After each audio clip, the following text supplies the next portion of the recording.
il a été dit ici depuis le texte inaugural du professeur Nsana que le ministre vient de le rappeler aussi.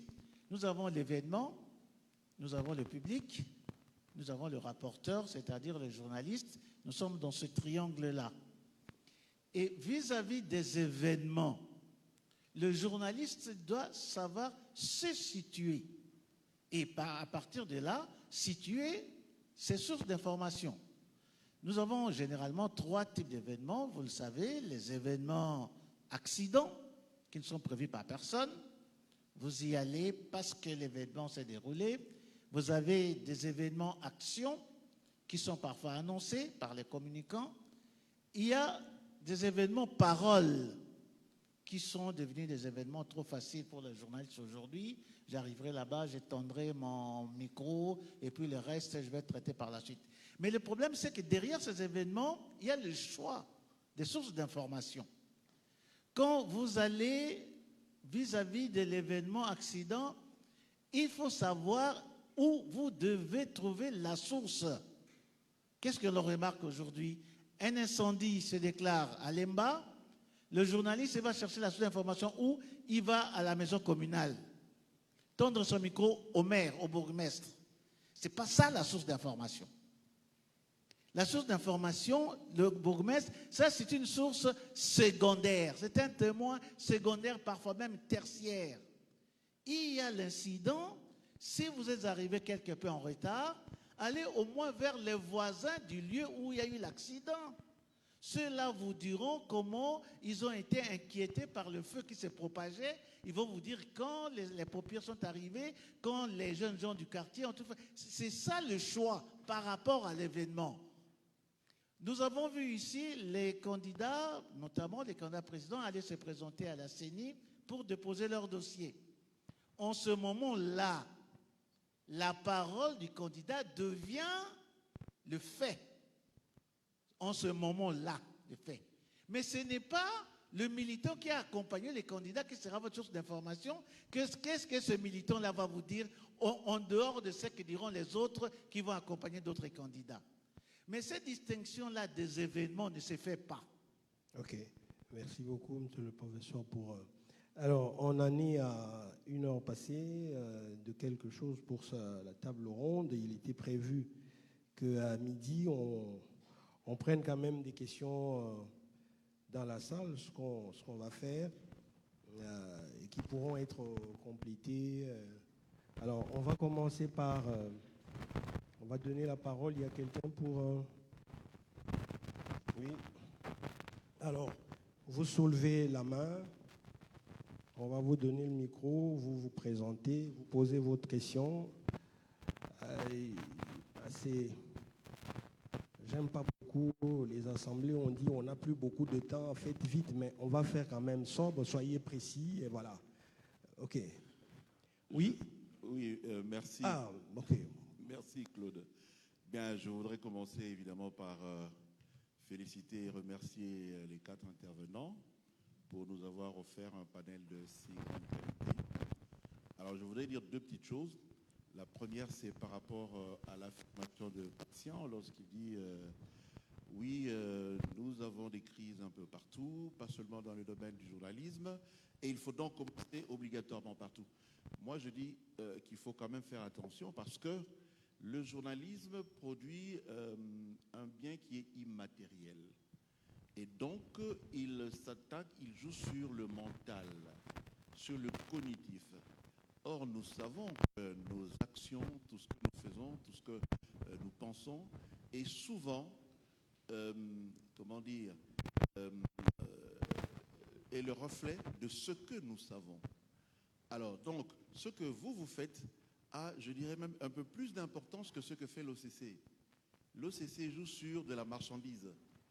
Vous jouez sur le cognitif, sur le mental des gens. C'est quelque chose d'extrêmement important qu'il ne faut pas du tout négliger.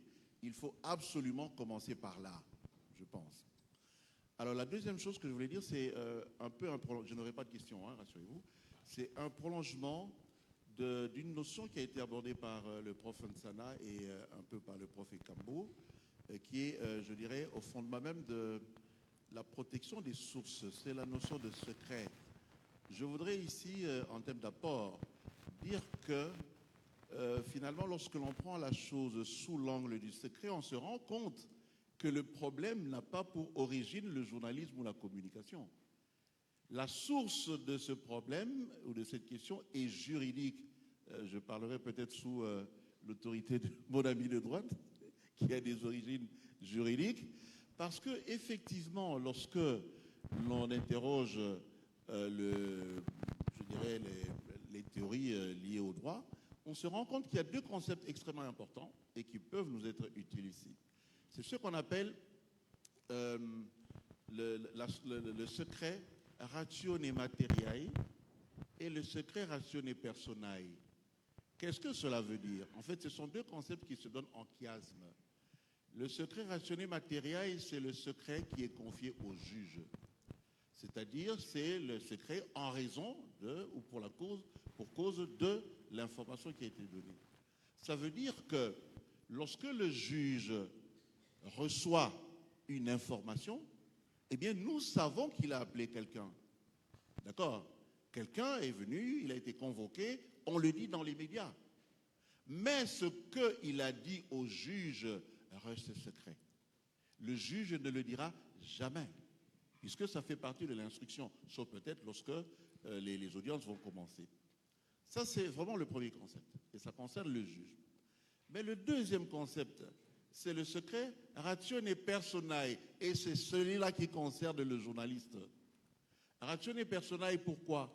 Eh bien parce que le journaliste, il a, je dirais, presque l'obligation de donner l'information, de dire ce qu'on lui a dit, mais il a l'obligation de taire la source. Vous voyez pourquoi c'est en chiasme? Vous voyez? Donc, le juge, il donne l'information, non, plutôt, il dit la personne, la source, et il garde l'information. Le journaliste, il donne l'information, il garde la source. Et les principes juridiques disent clairement, d'ailleurs, que le seul cas où le journaliste peut être amené à trahir, on va dire entre guillemets, à dévoiler sa source, c'est lorsque cette information peut avoir ou porter atteinte à l'ordre public, à la sécurité, etc., et sur demande expresse d'un juge. Ça, c'est des choses quand même importantes que l'on doit comprendre absolument pour vraiment enrichir, n'est-ce pas, notre connaissance que nous avons de cette problématique-là, des sources, du secret des sources, protection, parce qu'on a parlé de protection tout à l'heure. Le journaliste a l'obligation de protéger sa source en raison notamment de ce principe-là, qui est le principe basique de son métier, c'est le secret ratione personae. Ok. Merci. Merci beaucoup pour la contribution. Il n'y a donc pas de questions là-dedans. Il y avait, voilà, ici à l'extrême, et puis vous suivez, et puis on va prendre pour la première vague les deux, trois. Merci, je suis Jean Bedel. Mon intervention c'est autour de l'accès aux sources primaires de l'information. Je suis triste comme Congolais. Et Monsieur le ministre a parlé de l'accès aux sources de l'information, mais ça devient un accès secondaire. Quand un journaliste a besoin d'une information importante dans un ministère, dans une entreprise publique, on l'envoie auprès de ces petits qu'on a engagés dans les ministères que l'on appelle chargés de communication. En fait, quand ils sont vraiment occultés, quand ils sont traités avec la rigueur de l'IFASIC, par exemple, on voit qu'ils ne pèsent pas trop. Excusez-moi de dire ça.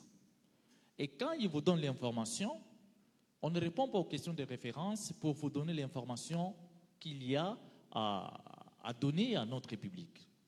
Alors, ma question est celle-ci. Est-ce qu'il y a une loi qui interdit à nos ministres et aux mandataires publics de répondre aux questions des journalistes à la source? Pourquoi les journalistes sont renvoyés à ces chargés de communication qui, en réalité, ne pèsent pas devant les journalistes professionnels? Voici mon problème.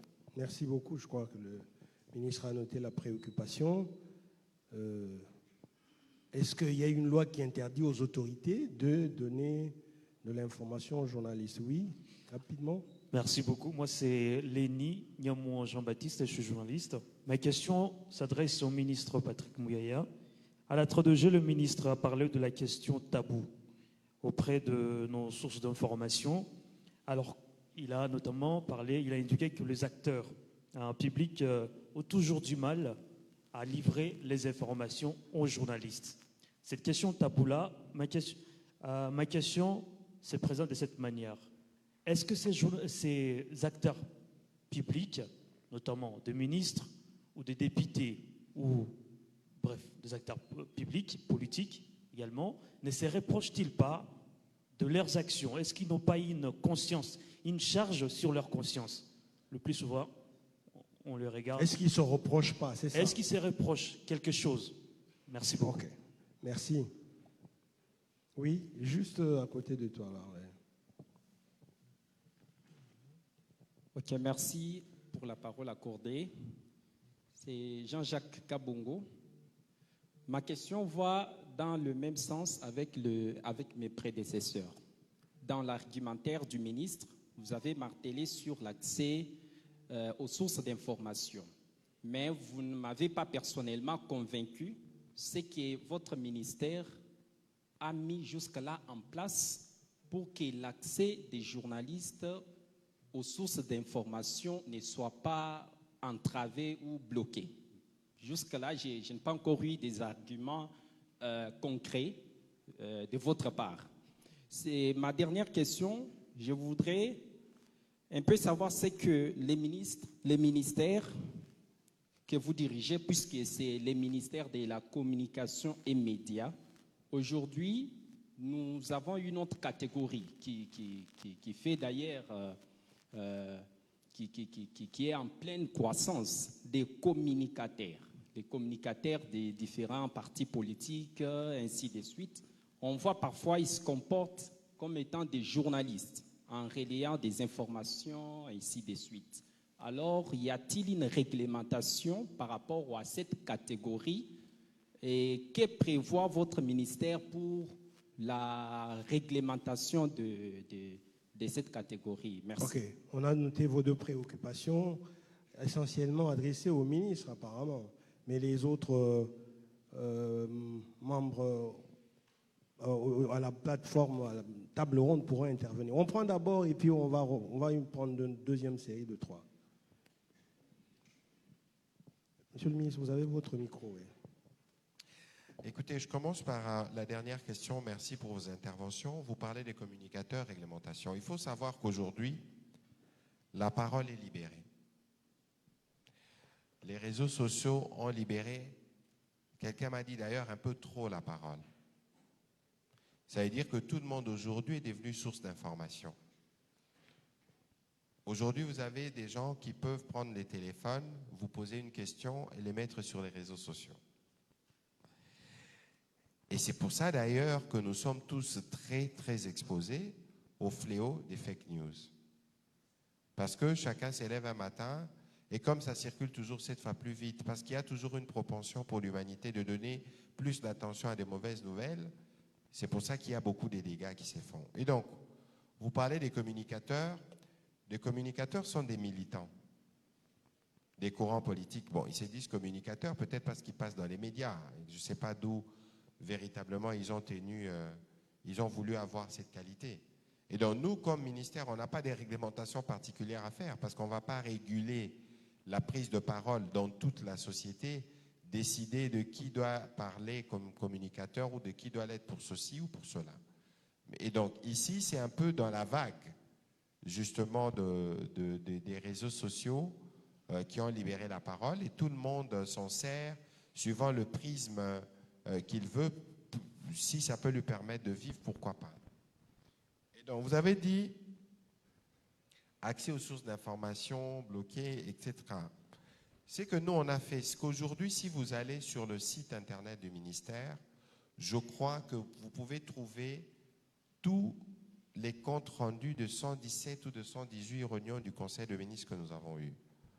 Vous pouvez avoir accès au premier jusqu'au dernier briefing que nous avons fait et à d'autres informations. Mais il faut convenir que je n'ai pas malheureusement les statistiques, je ne saurais pas vous dire, mais il y a une production quotidienne énorme de l'information publique.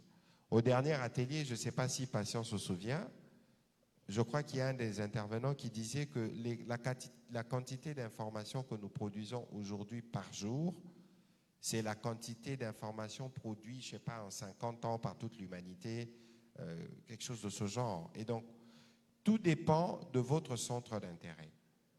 Évidemment, nous, comme ministère, on ne peut pas anticiper sur ce que peuvent être vos sujets spécifiques de recherche ou d'intérêt, mais ce que nous devons faire au minimum, c'est de nous assurer que les informations que nous produisons relèvent du domaine public, que vous pouvez y avoir accès quand vous voulez. Je reviens sur la question qui a été posée par notre ami Jean Bédel. Qu'est-ce qui vous intéresse, Jean Bédel? Est-ce que c'est de rencontrer le ministre ou d'avoir accès à l'information qui peut vous être donnée par son chargé de communication? Et donc, il faut essayer aussi d'avoir, de relativiser votre jugement lorsque vous dites, bon voilà, Pire Petit, ils n'ont pas de poids. Non. L'attaché des presses du ministère de la Communication, c'est M. Sinardo Kivuila. On a été à l'école ensemble, on a terminé le même jour à l'IFASIC. Donc, est-ce que si vous venez au ministère, vous voyez Sinardo, vous allez dire, ah, c'est le Pire Petit du ministre, ou parce qu'il ne répond pas aux critères, parce qu'il est simplement chargé de communication ou attaché des presses et vous pensez que la fonction n'est pas suffisamment prestigieuse. Ici, il faut savoir, c'est quoi votre sujet principal? Parce que beaucoup, je vais dire, beaucoup d'autorités publiques, lorsqu'ils entendent que les journalistes viennent ou il y a un journaliste qui veut venir, ils veulent connaître les noms. Parce que je suis désolé, nous parlions tout à l'heure de moutons noirs, nous parlions tout à l'heure des faux journalistes et tout ça. Parce que beaucoup vont chercher des sous. Avec toujours de papier, ah, vous êtes les meilleurs, soit vous êtes les meilleurs, soit vous êtes le pire, on va tirer sur vous parce que vous avez volé ceci, vous avez volé cela.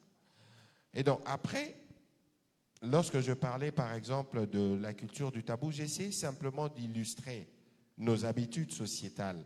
Parce que qu'on ne vous trompe pas, si déjà dans notre vie quotidienne à la maison, on n'a pas par exemple la culture du budget, de la planification, ne pensez pas que quand vous serez au gouvernement, ça changera forcément. Donc si déjà nous-mêmes dans notre vie courante, nous entretenons une habitude des sujets tabous ou des questions qu'on n'aborde pas, moi je vais vous faire une parenthèse de quelque chose qui me choque particulièrement. Aujourd'hui, nous tous, nous savons que nos enfants ont accès aux questions de la sexualité tôt. Nous le savons. Mais moi, j'ai étudié chez les protestants.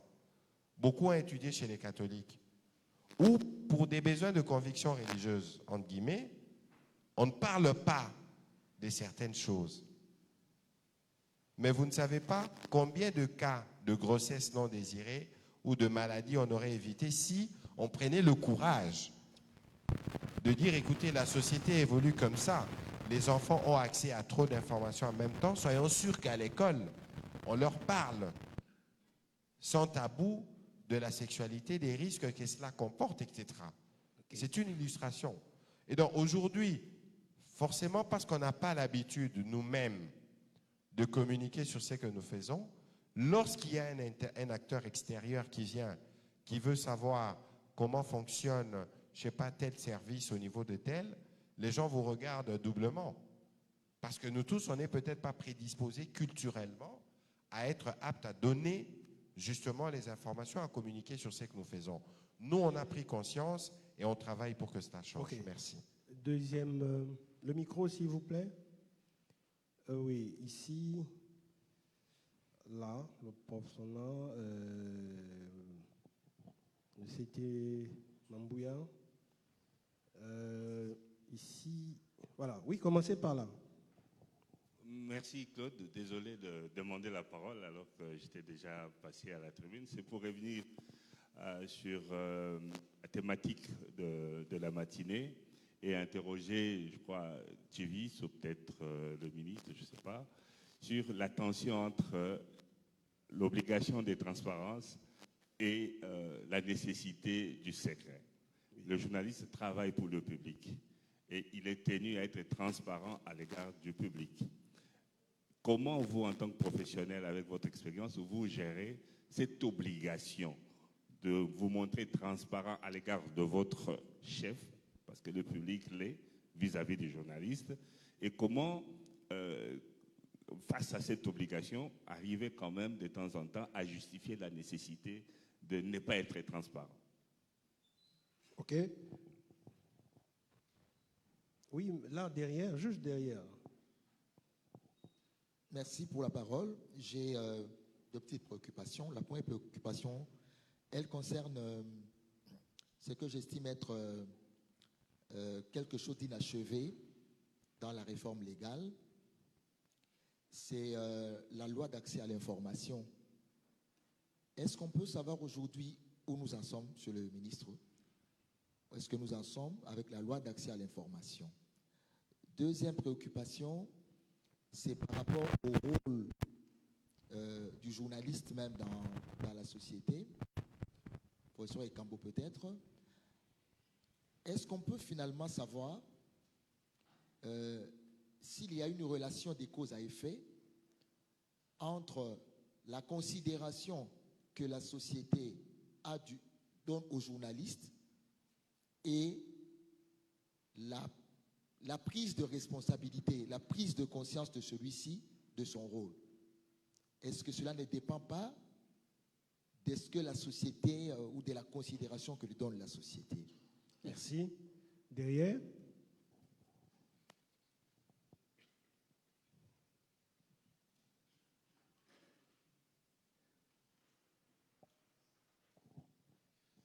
Voilà, merci. Je suis Patrick Ilunga, journaliste à Géopolis. Ma question, c'est vrai qu'ici je l'adresse au ministre de la Communication, mais elle peut concerner également toutes les autorités du pays.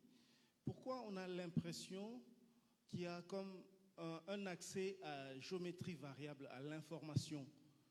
Nos confrères de l'extérieur, on va dire des médias internationaux, on a l'impression qu'ils ont un accès facile à nos autorités plutôt que nous-mêmes, journalistes d'ici. Je donne un exemple. Il y a 2 semaines, un soldat kenyan a été tué à Kibumba. Nos confrères de BBC interrogent nos autorités répondent parce qu'il y avait un flou côté identité. Nous-mêmes, journalistes d'ici, on veut écrire sur cette information. Nous posons des questions, nous envoyons des SMS à nos autorités, elles ne répondent pas.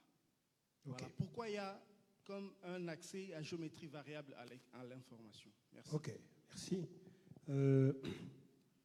On va prendre 2 personnes, ça fera 5, oui. Ici. Merci Willy Kalingai. Je voudrais poser ma question au professeur Ekambo. La protection des sources d'information. Jusqu'où le journaliste doit garder secrètes ses sources d'information? Il s'agit pour le journaliste d'un niveau, est-ce qu'il a la liberté d'évaluer sa responsabilité dans la protection de la source, ou bien il est simplement tenu à ne pas la révéler parce que c'est ça le principe?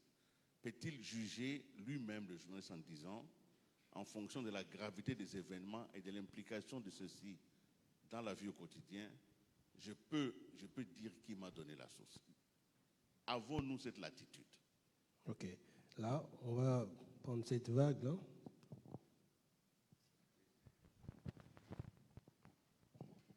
Merci pour la parole. Moi, c'est André Moumaka, journaliste. Alors, ma question est adressée au professeur Ekambo. Alors, aujourd'hui, on parle des sources des informations. On a notamment aussi des sources d'informations qui sont moins fiables et aussi moins crédibles. Alors, j'aimerais savoir si à ce jour, on peut s'interroger aussi sur le rôle de nos rédacteurs en chef, qui parfois ne font pas leur travail comme il se doit. Donc, parfois, il arrive que l'on publie des informations qui, voilà, on s'y réfère aux sources, mais aux sources qui ne sont pas fiables ni crédibles. Est-ce qu'aujourd'hui, on ne peut pas s'interroger sur le rôle réel d'un rédacteur en chef? Merci. Merci. Une dernière là-bas. Là, oui, oui. Merci pour la parole. Moi, c'est Léon Moukoko. Je voudrais intervenir au sujet de la dernière prise de parole du professeur Ekambo, parce qu'il avait commencé une énumération intéressante des différents événements, accidents, actions, et puis la parole. Et justement, je l'attendais au niveau de troisième type. Malheureusement, comme on dirait, l'antenne a été coupée à ce niveau-là. Et je suis resté sur ma soif. Parce que là, c'est là que je voulais savoir quelle est la responsabilité du journaliste lorsqu'il tend le micro à quelqu'un et que cette personne raconte sa vie ou raconte des choses qui ne... Ok, voilà. Merci beaucoup. Je crois que les intervenants ont noté. Je note quand même qu'il y a deux préoccupations, trois. Sur l'autre côté, la protection des sources, ça a été relevé par Willy Kalenga et le professeur Nsana, on n'en a pas beaucoup parlé. Même le prof Matoumouine, il avait dit aussi.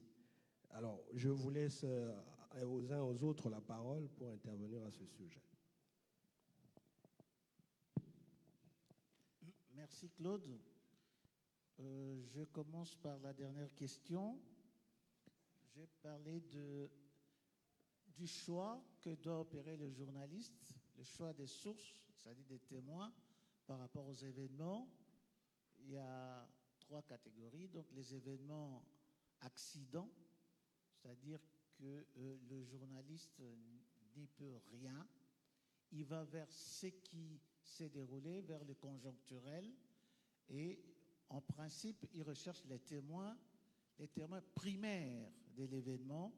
J'ai donné les contre-exemples tout à l'heure en parlant de l'incendie dans un quartier, dans une commune. Il ne faut pas aller chez le maire, chez le bourgmestre. Nous connaissons tous son discours. Il dira la mairie a pris en charge les blessés, nous les avons amenés dans tel centre hospitalier, nous nous sommes occupés des familles. Et puis il y en a même qui vont jusqu'à prendre le micro de journaliste pour le relais de la présentation des condoléances. Vraiment, là, vous vous êtes trompé totalement de source. Il y a les événements paroles, où la parole des acteurs devient le brut de l'information.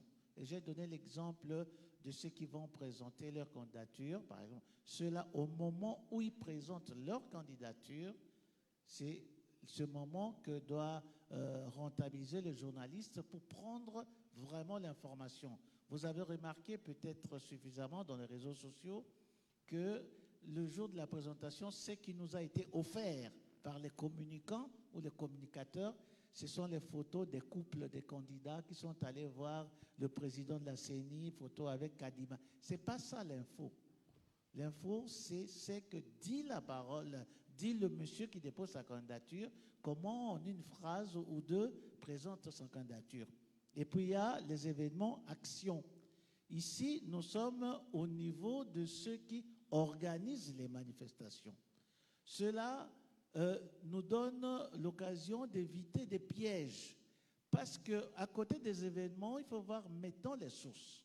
Il y a des sources qui sont des sources gratuites, qui vous donnent des informations tout de suite, il n'y a pas de problème. Il y a des sources égoïstes, et je vais vous donner un exemple tout à l'heure, et il y a des sources qui sont partisanes. Prenons l'exemple des sources gratuites pour revenir à ce que je n'ai pas retenu le nom après Willy Kanengai, c'est lui qui a posé la question à propos du rédacteur en chef. Le journaliste a ses sources qui n'appartiennent pas nécessairement à la rédaction de son journal. Il y en a qu'il peut donner à la rédaction au cas où il serait absent ou empêché. La rédaction peut se référer à ce carnet d'adresses pour pouvoir relancer les sources et obtenir l'information. Mais il y en a d'autres que le journaliste garde lui-même. L'exemple le plus célèbre est celui de Watergate, que nous connaissons. Depuis 1974, où il y a eu l'affaire de Watergate, les deux journalistes, Bob Woodward et Carl Bernstein, ont enquêté pour Washington Post Le témoin le plus important dont les deux journalistes avaient donné comme identification seulement le pseudonyme de gorge profonde, Deep Throat en anglais comme il disait, ce témoin, cette source a été gardée secrète par Woodward parce que c'était son témoin, sa source, pendant 30 ans. Pendant 30 ans, ni le journal, ni le rédacteur chef, ni quelqu'un d'autre n'a connu Gorge profonde. Parce que là, et je reviens à ce qu'a dit Willy, maintenant la relation entre le journaliste et la source, c'est une relation contractuelle. C'est tel que vous vous êtes entendus. Ne me révélez jamais. Oui, le journaliste dit, je suis d'accord, et vous ne révélez pas. Il a fallu 30 ans pour que Gorge profonde lui-même, le 31 mars 2005, 30 ans après 1974, révèle, dit Gorge profonde, c'était moi. J'étais le numéro 2 du FBI. Je l'ai fait pour une raison précise, et cette fois-ci, je reviens à ce que j'ai dit, pour des raisons partisanes. J'étais numéro 2 et je m'attendais à ce qu'après le départ du numéro 1, le président me fasse monter au niveau supérieur. Il n'a pas fait, j'en ai gardé rancune. Voilà, et j'ai voulu dénoncer ce qui était mauvais parce que personne d'autre ne pouvait le faire. Donc, le rédacteur en chef n'est pas obligé, ou disons qu'il n'est pas obligé de rechercher à connaître les sources de son journaliste au sein de la rédaction. Mais, bien entendu, ça n'empêche pas que le rédacteur en chef puisse vérifier constamment si la source travaille correctement. Et je termine, non, je crois que c'est l'avant-dernière. Willy a posé la question de mettre une sorte de gradient à propos de la protection des sources. Le professeur Matumoine l'a dit ici, je crois qu'en dehors du juge, il n'y a pas quelqu'un d'autre. Il y a le contrat que vous devez observer vis-à-vis de votre source. Il n'y a que le juge qui peut vous obliger. Il n'y a même pas votre rédacteur en chef. C'est votre source, vous avez recruté votre source, vous l'avez entretenue, ça dépend de vous. En dehors du juge, il n'y a pas quelqu'un d'autre. À propos du rôle du journaliste dans la société, je termine par là, je dirais qu'il y a 3 échelons. Vis-à-vis du public, on l'a dit, le public attend la transparence. Nous l'entendons tous les jours ici. Quand le public est en face d'un journaliste, dit « Boye bisa, bolobela biso likamboyo ». C'est ça la transparence. C'est qu'on pense que le journaliste, c'est un peu comme nous disons dans notre Pardon, langage. professeur. Est-ce que la transparence ici n'est pas vue, j'essaie de comprendre la préoccupation du professeur Sana, que parce que vous nous donnez des informations, dites aussi d'où viennent ces informations. C'est voilà. Ça, c'est dans ce sens-là. Donc, parce que vous nous donnez des informations, dites aussi d'où viennent ces informations. Voilà. Ça participe à crédibiliser justement ces informations. Voilà. Comme on dit au Lingala, Molanga Pembe, quoi. On pense que le journaliste, c'est Molanga Pembe. Lui, il ne cache rien. Vis-à-vis du pouvoir, je l'ai dit, c'est la méfiance totale. Il ne faut pas vous leurrer. Vis-à-vis des acteurs publics qui sont conscients de ce qu'ils ont comme devoir de redevabilité, la presse ne devrait pas exister. Parce que vous les amenez à un rôle qu'ils ne sont pas censés jouer et tous les jours. Et disons que le journaliste lui-même, je vous ai dit, il est formé. C'est dommage de le dire, surtout pour nous qui formons, mais nous les formons pour devenir des justiciers. Et c'est comme ça qu'ils ont formé. Tous les cours, vous prenez les cours, hein? Tous les cours tournent autour de ça. Former des journalistes qui soient justiciers, qui travaillent au nom du peuple, parce que les autres ne le feraient pas. Ok. Voilà. Alors, on va passer à Chivi. S'il y avait 2 préoccupations suffisamment pour répondre à Pierre. Oui. Je reviens sur ce que j'ai dit tout à l'heure, que ne peut revendiquer la protection des sources qu'un journaliste professionnel de l'information. Vous ne pouvez pas publier de fausses informations et puis dire, quand on vous demande la source, non, je dois protéger ma source. Non. Il n'y a que de vrais professionnels qui peuvent revendiquer cette source-là. Et qu'est-ce qu'il faut faire par rapport à ça? J'ai dit, entre cette obligation de protection et la nécessité de transparence, il y a les textes de loi, y compris le code. Et là, je vais vous lire un article, une disposition du Code d'éthique et déontologie du journaliste. C'est l'article 8 du Code de déontologie, de ce code qui a été adopté au Congrès en 2004. On dit ceci. Un bon journaliste doit, j'ouvre les guillemets, identifier toutes ses sources d'information, les traiter avec un sens critique, les citer et les protéger. Protéger celles qui requièrent expressément la confidentialité. Donc la règle générale, c'est que le journaliste doit citer sa information. Ouais. En règle générale, le journaliste doit citer. Et n'est que dans des cas exceptionnels qu'il peut protéger sa source d'information. Mais pour donner de la crédibilité à l'information, il faut citer sa source. Parce que le journaliste n'est pas témoin de tout. Il n'est pas partout. Quand vous dites qu'il y a eu 500 morts à Goma, vous n'y étiez pas. Donc, il faut citer les sources qui ont donné ces statistiques-là, ces chiffres-là. Oui. Donc, alors, dans le cas où il doit protéger, c'est quand même un contrat entre lui et la source. Alors, dans le cas où il faut protéger, c'est pour ça que je voudrais revenir à la question de Willy. Jusqu'où peut aller le journaliste pour protéger sa source? Et quand le professeur dit le journaliste ne peut être délié que par le juge, non. La réalité dans notre pays, ce n'est pas ça. C'est que des journalistes ont été parfois obligés de citer leurs sources parce qu'ils avaient sur la tempe un revolver des services de sécurité. Et je vais vous raconter un exemple, une histoire vraie qui a été vécue dans ce pays parce que c'est encore des rebondissements. Peut-être ceux qui sont moins jeunes se souviendront dans la presse de ce qu'on avait appelé l'affaire des 30 millions de dollars qui a été transféré au secteur de l'éducation en Tanzanie.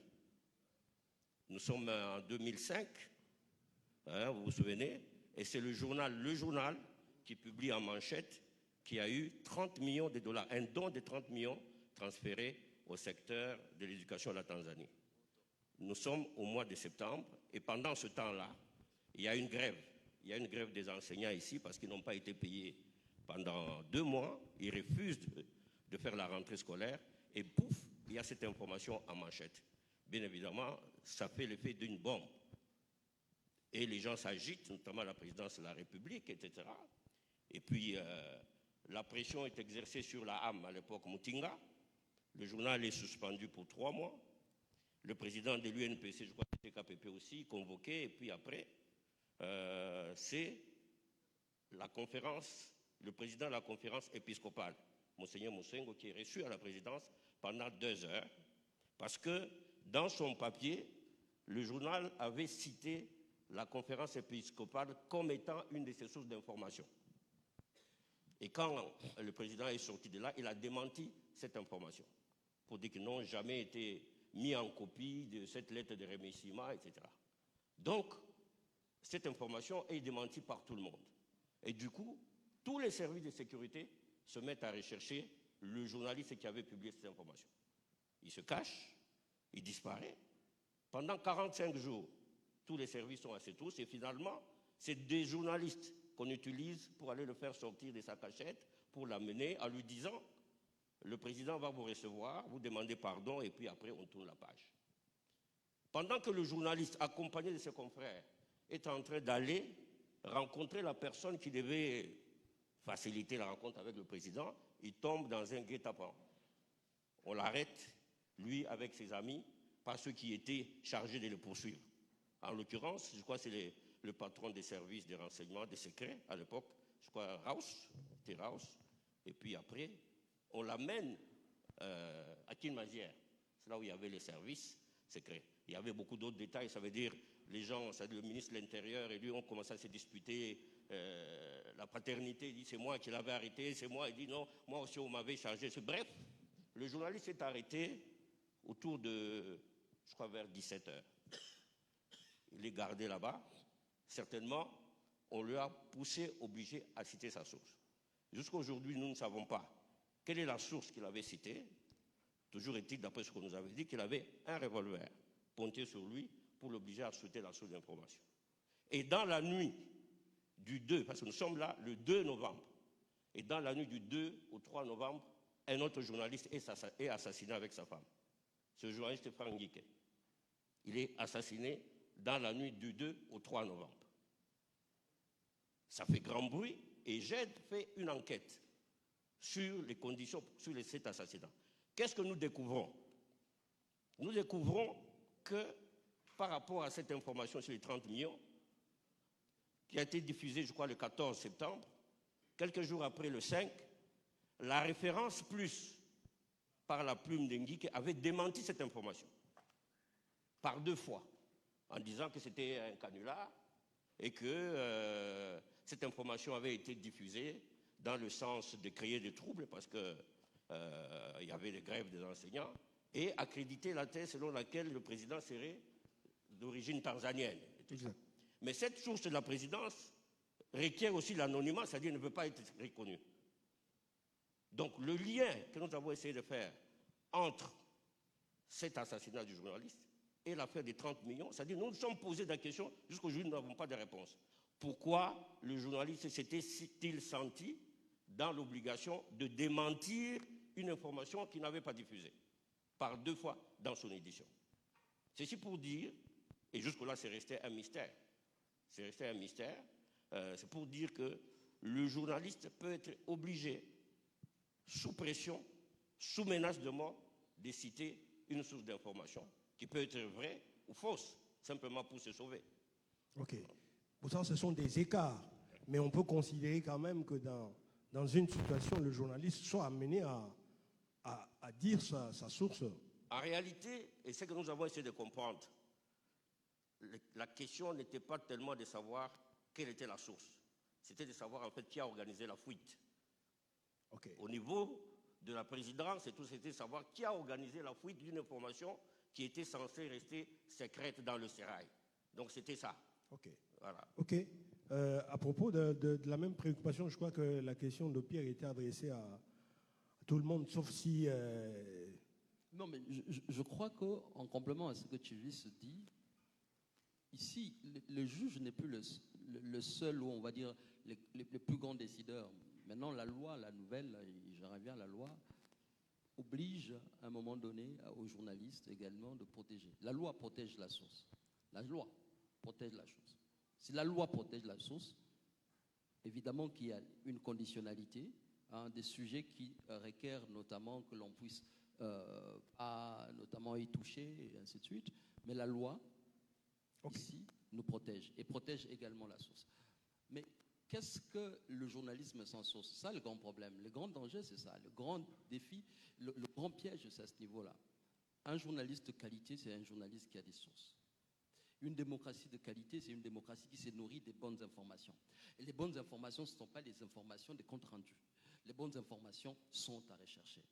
Et la démocratie protège justement les sources d'information, les sources pour l'information qu'on a dit, les informations d'intérêt public. Et ces sources-là peuvent être au niveau étatique, institutionnel, tout comme au niveau privé, comme le décrit la loi. Et à ce niveau, je pense qu'on a fait un grand bond, en limitant simplement le fait que ce soit, que tout juge aujourd'hui, comme ce sera le cas, je l'espère pas, mais en tout cas, ce qu'ils disent, et même au niveau institutionnel, vous avez les ministres, pour la plupart des cas, qui chaque fois vous brandissent, le code du numérique a dit ceci, le code du numérique a dit cela.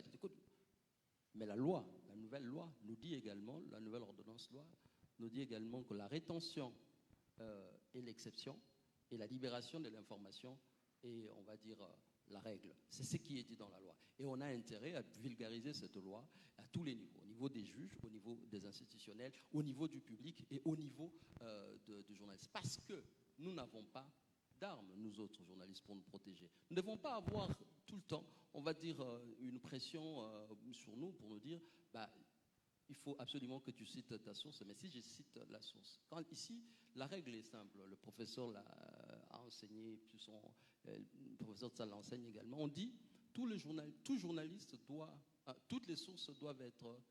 Enfin, le journaliste a l'obligation de protéger sa source, mais les journalistes ont également l'obligation de dire sa source. Dire sa source, ça veut dire quoi? On peut dire ma source au niveau de la présidence de la République, sans forcément dire que c'est le président de la République qui me l'a dit, sans forcément dire que c'est tel conseiller qui me l'a dit. D'où vient cette information? Des sources proches de la présidence de la République, je peux le dire. Protéger Ça, c'est quand même aussi des formules là, pour enrober. Oui, c'est une formule pour protéger la source. Parce que le journaliste a l'obligation de protéger sa source. Et vous dites que la loi protège déjà la nouvelle loi. La loi dit que la rétention est l'exception et la libération de l'information d'intérêt public est la règle. Ça, c'est ce que la loi dit. Et la loi dit que ceux qui ne donnent pas l'information d'intérêt public sont passibles de sanctions. C'est ce que la loi dit.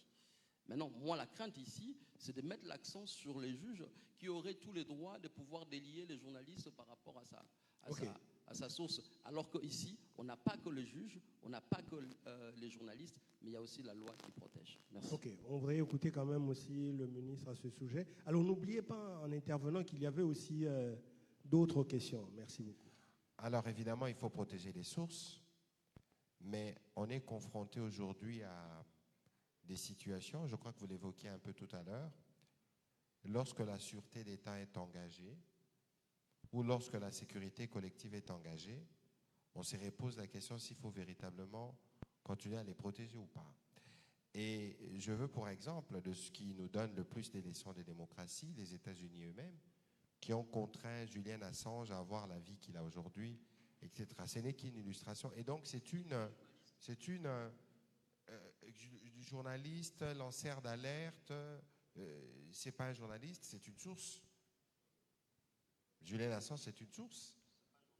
C'est une source.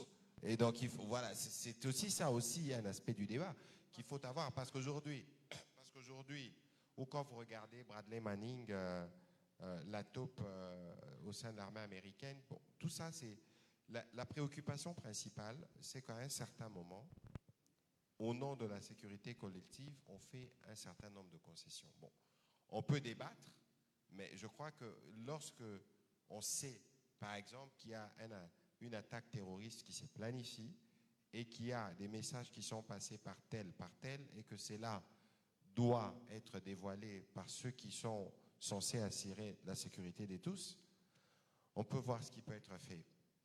Ceci dit, j'ai entendu la question de Patrick tout à l'heure. Ça revient souvent. Vous pouvez vérifier.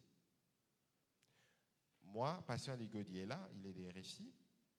Je ne sais pas combien d'interviews je lui ai accordées. Je m'exprime le plus que devant les médias congolais, le plus souvent. Je ne fais pas beaucoup d'interviews, sûrement avec Lusako ou peut-être Kassamba, mais le restant de temps, je fais les briefings de manière régulière. Et là, c'est convié, c'est ouvert à tout le monde. Parce que lorsque vous devez, par exemple, parler des RFI, il faut faire attention. Vous les considérez comme un média étranger et pourtant RFI émet dans des conditions d'un média local. Aujourd'hui, heureusement, Top Congo a réussi à prendre un peu le devant, mais RFI est plutôt considéré, lorsque vous regardez même techniquement comment ils opèrent, c'est un média local. Et que la perception, forcément, dans les chefs de certains acteurs est différente. Les journalistes congolais demandent le coupage, ou les autres ne demandent pas, quand ils viennent. Je prends des exemples comme ça. Mais rien ne peut justifier une préférence, parce qu'une information, dès que vous la donnez, que ce soit sur Actualité, que ce soit sur RFI, que ce soit sur Géopolis, pour ceux qui sont intéressés, finissent par le savoir. Et donc, nous, l'effort que nous faisons, ce n'est pas forcément en choisissant les journalistes, parce que ça dépend des messages. Lorsque moi, je veux passer un message au public anglophone ou au gouvernement britannique qui soutient le Rwanda, je m'exprime sur BBC. Ou je m'exprime, je ne sais pas, sur un média anglophone qui peut être suivi là-bas ou capté là-bas. Donc, c'est vrai qu'il y a cette forme de complexe ou de préférence, mais ce n'est pas la règle chez nous. Alors, pour nous, Excellence, je peux comprendre que quand il posait la question, sauf si je me trompe, ce n'était pas pour le ministre de la Communication. C'est de manière générale. De manière générale. Justement. Voilà. Mais maintenant, l'effort que nous faisons, parce que vous savez, la communication ou les travails de journalisme et tout ça, les gens ne sont pas toujours à l'aise devant les médias. Pas du tout. La citation du prof Ekambo citant Balzac, je pense, donne plus ou moins une illustration de comment les journalistes peuvent être aperçus. Donc au départ, c'est pas toujours... Moi, je le ressens. Parce que parfois, lorsqu'il faut faire des briefings avec des collègues, vous sentez vraiment qu'il y a eu une opposition. Où il faut parler, rassurer, parce que ça peut poser problème à un moment donné. Et donc, nous, on va continuer justement la sensibilisation. De toutes les façons, au niveau du gouvernement, il y a un effort qui est fait pour que tous les ministres puissent s'exprimer quand il faut l'exprimer. Alors, il y avait la préoccupation d'Obu Lokwes sur la loi d'accès à l'information. Comme convenu, j'ai écrit, je pense, à 2 reprises au Premier ministre et à l'Assemblée nationale pour faire relais du plaidoyer tel que nous avions convenu au comité des suivis pour que cette loi d'accès à l'information puisse être adoptée. Je pense qu'il y a, et j'ai même discuté avec l'honorable Nyarugabo quant à ce, parce que c'est lui qui le portait, je crois qu'il y a eu plus un problème de calendrier ou peut-être un problème de suivi étroit au niveau du bureau de l'Assemblée, mais je ne pense pas qu'il y a un frein politique à faire aboutir cette initiative-là. Oui, mais 10 ans, regardez les contextes dans lesquels nous étions avant. Le contexte a radicalement changé et je vous dis, j'ai fait les plaidoyers moi-même, j'ai écrit à 2 reprises pour solliciter cela. Je n'ai pas reçu de réponse, mais je ne considère pas qu'il y a une volonté délibérée à plomber cette loi. Regardez la difficulté que nous aurons. C'est celle que nous avons avec la loi sur la presse. C'est que même si cette loi aujourd'hui, elle est adoptée, mais pour qu'elle produise ses effets au niveau de toutes les administrations, c'est-à-dire qu'il y a une distance pour que les gens arrivent à le comprendre. Et donc moi, je ne vois pas qu'est-ce que nous perdrons. Nous ne perdrons rien en adoptant cette loi-là tout de suite. Parce que les craintes que les gens ont, c'est lesquelles? Parce qu'il ne suffit pas de l'adopter pour qu'elle produise toutes les conséquences. Dans l'hypothèse où les gens craignent les conséquences, que tout doit être su, doit être connu. Il y a une préparation qui doit être faite. L'autre dimension de votre intervention concernait les rôles du journaliste. Mais, chers tous ici, nous, quand nous grandissions, tout ce que nous savions, nous le savions de la bouche des journalistes. Aujourd'hui, avec les réseaux sociaux, le monde a changé. Mais nous n'avions que l'OZRT ou Congo-Brazza quand on était plus jeunes. Donc, l'information sur la météo, l'information politique, l'information sur le pays, on n'avait pas d'autres canaux que les journalistes. C'est pour ça que le rôle du journaliste, je présume, que nous, quand on était plus jeunes, était sûrement plus central qu'il ne l'est aujourd'hui parce que les gens peuvent s'informer d'eux-mêmes à travers les réseaux sociaux. C'est la compétition dans laquelle d'ailleurs nous sommes. Aujourd'hui, les journalistes, pour la survie du métier, je crois que nous avions un atelier au même endroit où on a essayé de réfléchir sur l'avenir du métier. Moi, je pense que le métier a encore ses beaux jours, mais tout dépend justement de la compréhension que nous, en tout cas au niveau congolais, nous devons avoir de notre métier. Je vous donne un exemple rapidement. Rapidement, vous commencez. Quand une information circule, on a un dépassement de 11 minutes déjà. Quand quelqu'un tweet une information, pour des gens comme nous, qui avons le réflexe, je n'y croirais que quand Patient Ligaud il écrira l'actualité CD. Et donc, c'est un effort à faire. Aujourd'hui, notamment, je vois beaucoup de campagnes de la lutte contre les fake news, etc. Ça veut dire qu'il faut qu'on arrive à avoir une forme de coalition entre les médias, nous-mêmes, les autorités publiques et pourquoi pas tous ceux qui sont derrière les GAFA qui sont utilisés pour la propagation. Mais pour le reste, je crois, et je veux terminer par là, il faut comprendre que nous sommes dans une société qui évolue. Il y a des pesanteurs, évidemment, de tout ce qu'on a évoqué ici, mais il y a surtout la prise de conscience. Et moi, je suis plutôt heureux comme ministre de la Communication. On n'a peut-être pas tout fait, mais je crois qu'on a fait l'essentiel en termes aujourd'hui des fondations qui nous permettent de nous projeter par rapport à notre profession. Alors, j'espère que chacun de nous dans cette quête continuera à jouer sa partition. Je félicite encore, et c'est pour ça que je tenais à être là, le prof Ntsana et son équipe pour l'initiative justement de ces discussions qui permet aux journalistes qui viennent d'écouter à la fois les enseignants, les praticiens et nous qui représentons l'autorité publique, parce que notre métier, c'est justement un métier des contradictions, des discussions. Ce n'est que de cette manière qu'on peut contribuer à avoir un environnement plus propice. Merci. Merci beaucoup. On va donc terminer par là. Il est 13h13 minutes, 15 minutes. Alors, je vais dire à tout le monde merci d'avoir été là à l'heure, mais merci d'être resté jusqu'à 13h15. Il y a sûrement des préoccupations qui sont peut-être restées en suspens. On peut avoir le temps d'en discuter.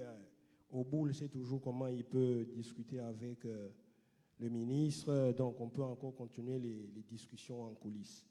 Merci beaucoup encore une fois. Sauf si, voilà. Le prof Sana a un dernier mot pour le compte de l'ARSCOM. Merci, cher Claude. Et très rapidement, je tiens donc à vous remercier pour l'intérêt renouvelé à cette activité. J'adresse effectivement ces remerciements d'abord à son Excellence, Monsieur le Ministre, pour sa disponibilité, pour avoir trouvé du temps à nous consacrer et à pouvoir contribuer au débat qui a eu lieu. J'adresse également mes remerciements à nos partenaires, nos bailleurs, Internews, à travers le programme MSDA, soutenu par la coopération suédoise et l'USAID.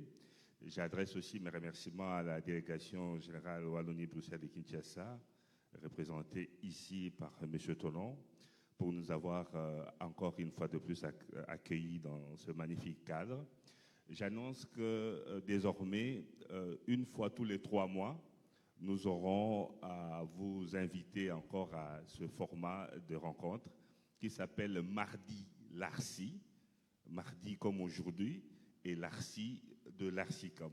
Donc tous les premiers mardis du trimestre, nous allons nous retrouver, renouveler cette expérience, chaque fois avec les 3 catégories d'acteurs, c'est-à-dire les chercheurs, les professionnels et les décideurs autour des problématiques relevant de sciences de l'information et de la communication. Donc, le prochain rendez-vous est pour début février et je souhaite au ministre d'être réélu et de revenir au gouvernement parce qu'on a besoin de personnes disponibles et aussi compétentes pour continuer à représenter les pouvoirs publics. À la condition que vous fassiez ma campagne aussi, alors. Je n'en ai malheureusement pas la qualité en tant que scientifique et je remercie énormément MIL-RDC et Israël pour la complicité qui permet à chaque fois de réaliser avec plus ou moins de facilité cette activité. Évidemment, derrière nous, il y a toute l'équipe de l'Arcicom et de MIL-RDC. Voilà. Merci à vous tous d'être venus. Nous allons prendre rapidement une photo de famille, comme à chaque fois, et puis les officiels vont nous précéder dans le couloir pour le petit cocktail et vous serez invités après eux. Merci.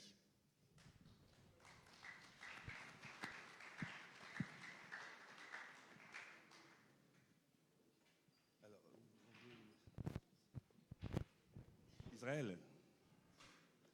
Oui, MIL-RDC, l'Arcicom, si vous pouvez nous rejoindre, comme ça on prend la photo de famille. Bon, nous les élancés, on se met souvent à l'extrémité. Hein. On fait un arc. Ok. Il y a qui d'autre dans la salle là?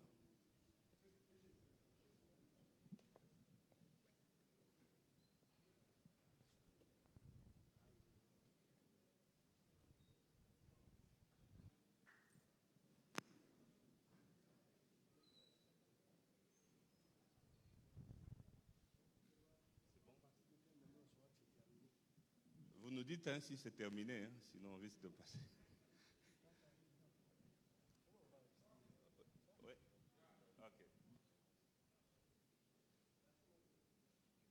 Ok, merci. On peut terminer en nous applaudissant à nous-mêmes.